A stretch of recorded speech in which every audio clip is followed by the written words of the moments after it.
కాలం మారింది, మనిషి ఆలోచించే విధానంలో కూడా మార్పులు వస్తున్నాయి. పూర్వం వంటింటికి మాత్రమే నియమించబడ్డ స్త్రీ ఇప్పుడు ప్రపంచవ్యాప్తంగా తన అడుగులను విస్తరిస్తుంది. ఇల్లు గడవాలంటే గడప దాటి తీరాలి అనే తన పరుగులో ఉద్యోగం కోసం ఒక చోట నుండి మరొక చోటికి ప్రయాణం చేస్తుంది. ప్రయాణ చేస్తూ ఉద్యోగం చేసేవారిలో సహజంగా నీళ్లు తక్కువ తాగే పరిస్థితి ఏర్పడుతుంది. బయటికి వెళ్ళినప్పుడు అనుకూల పరిస్థితులు లేక వాష్రూమ్ వెళ్లాల్సి వచ్చినప్పుడు అక్కడ కొన్ని అసౌకర్యాలను దృష్టిలో పెట్టుకొని మంచి నీళ్లు తక్కువ తాగుతూ ఉంటారు.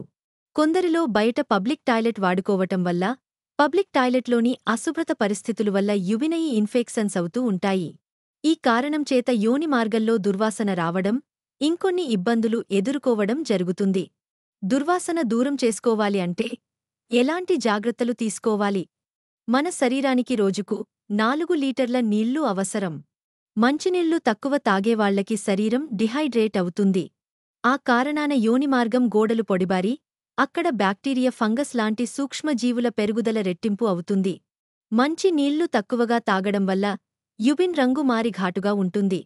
ఇలాంటి కొన్ని సందర్భాల్లో శుభ్రపరచడానికి అవకాశాలు లేనప్పుడు ఘాటైన యూరిన్ యోని భాగంలోని ఇన్ఫెక్షన్స్ను మరింత ఎక్కువ చేస్తుంది. శరీరంలోని వ్యర్థ పదార్థాలను బయటికి వేసే యురిన్లో బ్యాక్టీరియాను పెంచే లక్షణాలు ఉంటాయి. యోని మార్గంలో తడిగా ఉండిపోవడం కూడా దుర్వాసనకి కారణం అవుతుంది. యోని మార్గంలో క్రిములు పెరగకుండా కొన్ని ఆసిడిక్ వాతావరణం ఉంటుంది. ఈ తడి వల్ల ఆసిడిక్ నేచర్ తగ్గిపోయి ఫంగస్ ఇన్ఫెక్షన్ ఏర్పడుతుంది. సమస్యను తేలికగా పరిష్కరించే చిట్కాలు: 5 మిల్లీలీటర్లు కొబ్బరి నూనెలో 2 మిల్లీలీటర్లు లావెండర్ ఆయిల్ కలిపి యోని భాగంలో రాసుకోవాలి. ఆర్గానిక్ తేనెను రాసుకోవడం వల్ల బ్యాక్టీరియా పెరుగుదలను తగ్గస్తుంది.